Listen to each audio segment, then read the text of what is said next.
I think those are all the basic techniques that you can start with. Ang dami natin pinag-usapan.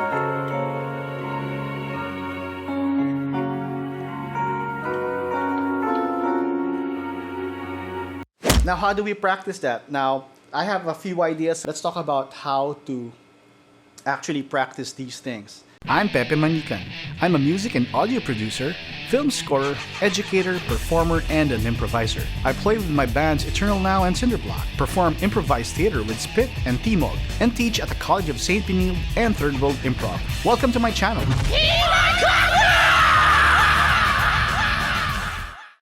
So now that we've learned some of these techniques, let's now practice them. Don't just practice na yung technique na mag-isa lang siya. Sana in the context of music also. So, maraming jam tracks, backing tracks sa YouTube. Try getting one of those and playing over those. Mag-i-improve talaga kayo ng napaka-bilis doon if you do that. But sometimes, maybe gusto nyong i-isolate yung technique, and that's also fine. You can also practice yung fine tech, especially if you're beginning or just learn these techniques and you want to fine-tune and practice and connect. So, these are some of the drills that you can do to help you develop all these skills, all these attributes na comes along when you're doing pitch bending technique. You want to focus on three things. Hearing the bend, hitting the right notes, physically knowing that you are hitting the right note, the technique itself, and yung playing, when to let go, building that taste, na when to let go of the bend, when to go neutral, when to bend, and stuff like that. These things take time. So okay magmadali, right? So once you've practiced all these different techniques in by itself, then I encourage you to do it in the context of music. Play over as a backing track, solo over a backing track. That's amazing. I love playing with backing tracks. Ang sarap niya, ang bilis lang, and you're just playing. And also, one way of doing it is try not to do all of the techniques all at once. You can master maybe one or two at the most, just one or two, and then practicing nyo lang yon until you get the groove of it, until you get the idea of it. Once you know it and you've mastered it, move on to the next technique, next two techniques, three techniques, whatever, and before you know it, you've done them all, and you probably can make your own techniques, and that's also great. Actually, that's even more amazing because that means nahanap mo na yung sarili mo. So let's get to the drills. So this first drill is really simple. All you have to do is take a scale, a major scale for example, and do full bends going up, making sure to target the right note sa sequence. So for example, it's a C major. If I'm starting from C, I'm gonna go bend up, making sure to hit D. From D to E, ganun din, full. Balik. Then from E to F is a half. So, tatarget mo din. Then F to, packet na packet. F to G. G to A. A to B. And then B to C. And then, gagawin mo pababa. I-reverse naman natin yun. So, C to B is a half.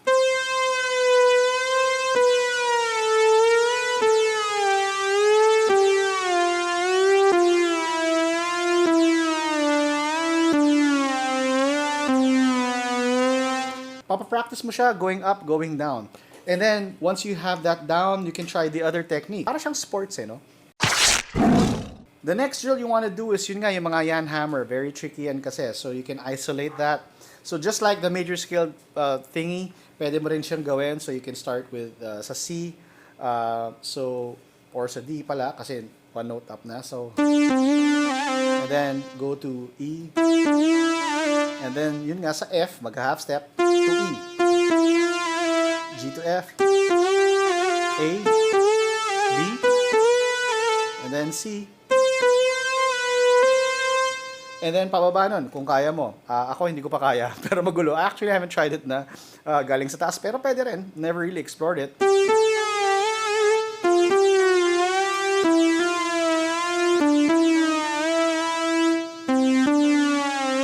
Pwede rin naman, masaya. But yeah, you can take all the other techniques and do that major scale and then try it in different scales. So if you're gonna go into minor,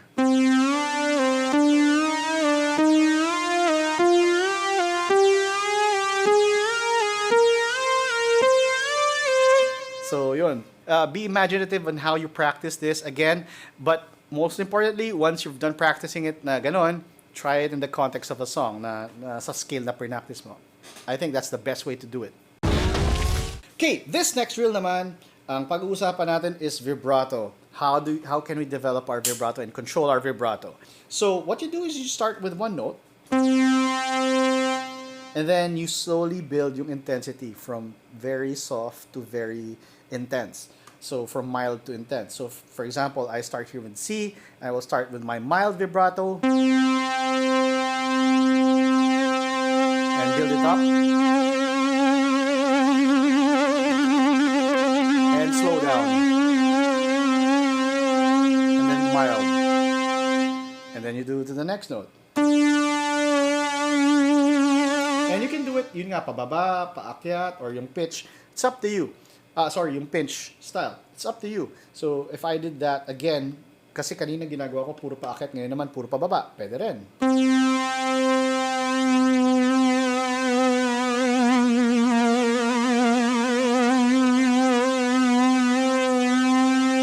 Pwede ganon. Or yun nga, yung naka-pinch style ka, so both going up and down.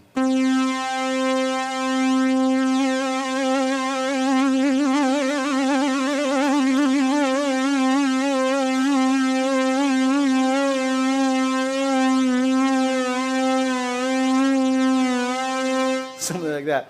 So, hindi siya masarap sa tenga, kaya nga maganda to practicein in the context of the song. But, yun na nga, if you want to connect your ears and your fingers and the playing technique, I think this is one way of doing it para you can isolate just the technique.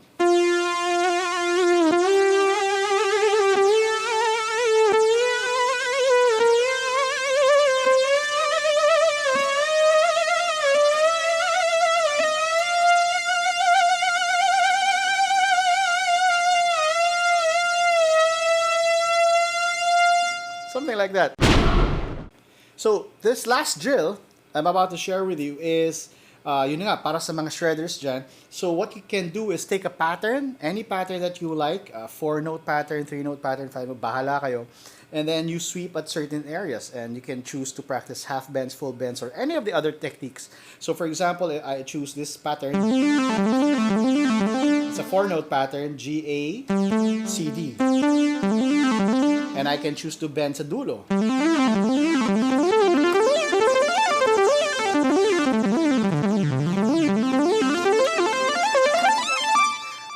Something like that. Or you can do other stuff like...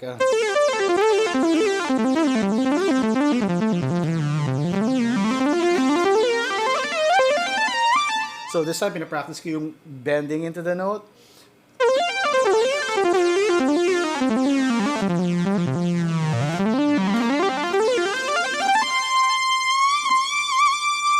And double bends like that.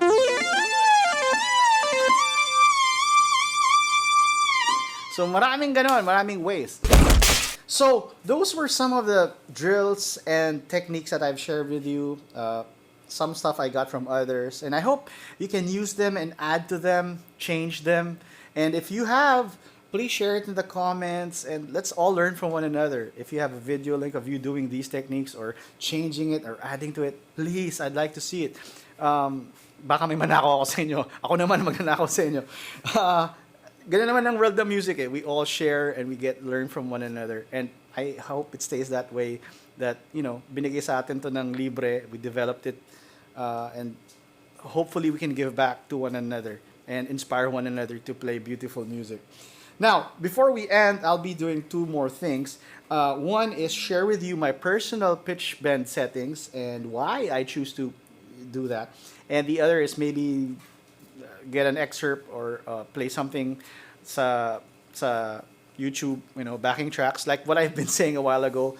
Practice these things in the context of music so that you get to practice and, do the stuff for fun na masarap na pinapractice mo na. Anyway, tapos na tayo mag-drills. Okay, so let's get on to my personal settings.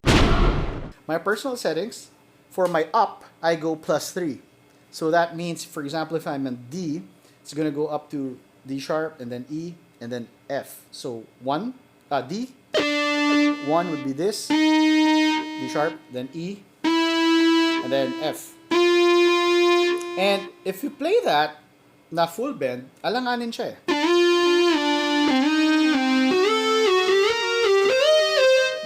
Medyo pangit siya, baka mahirap siya makontrol, lalo na if you're trying to do your scales, major, minor scales, whatever, alanganin yung bend niya. But for me, the reason why I did it that way is because I felt it was more natural na parang sa mga guitar players na when they do their overbend, yung tumama na yung bend, they just still go up, yung parang may ibibigay ka pa.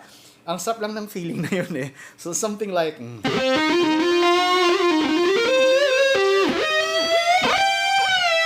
Yung mga ganon, yung mga wow! Talo siyang tumataas.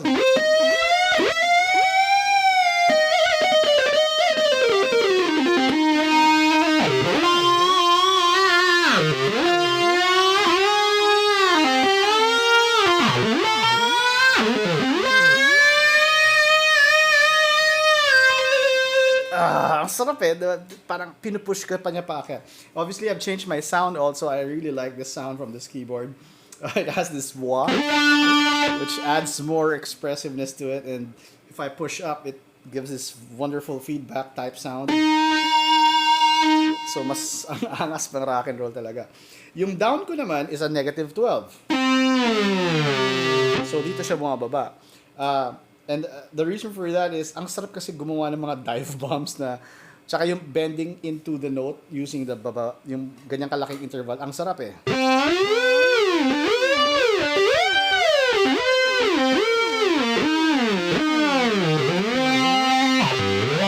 Or yung chills mo. Ang sarap eh. Or when you do your pattern. Yun eh.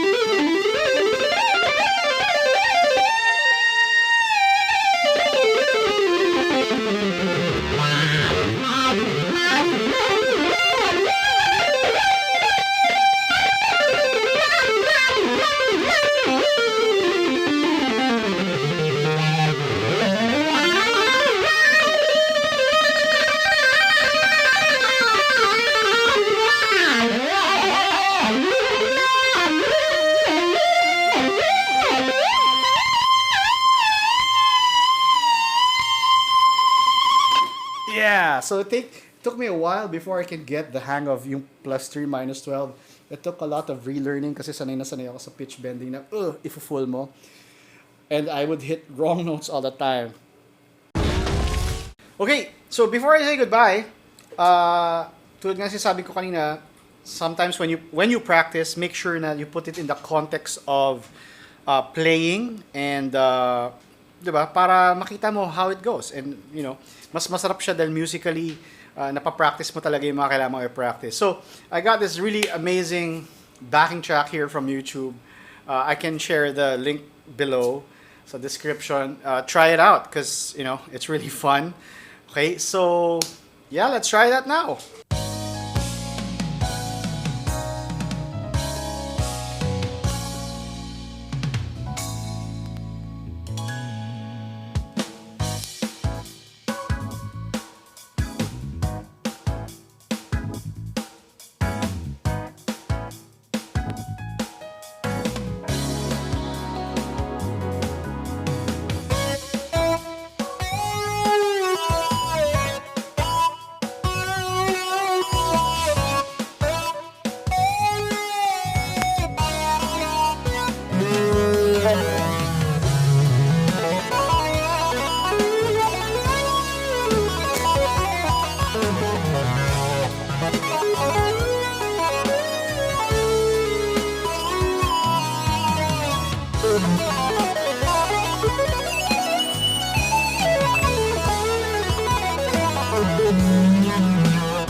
And that's our episode for today, guys. Thank you very much for watching. I hope you learned something new, or if not, I hope you saw a different way of using pitch bending. And please share with us what you've learned or how you use your pitch bending techniques. Put a link down in the comments below so that we can all watch it. Maraming salamat, and I hope to post more videos. Sorry, medyo matagal since my last video. Life happens, we're still here in the pandemic, and I hope you are all doing safe and well. Bye, guys!